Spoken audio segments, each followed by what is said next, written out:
प्रसिद्ध तिरुपति तिरुमला मंदिर वर्तमान समय चर्चा रही। बालाजी मंदिर में मिलुथिबा लड्डू भोग में पशु चर्बी सह माछ तेल आदि मिसिथिबार अभियोग होइतिला।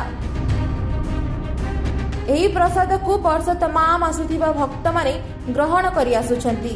रिपोर्ट अनुसार तिरुपति बालाजी रे लड्डू भोग पाई माछ तेल पशु चर्बी आदि व्यवहृत हेउछि।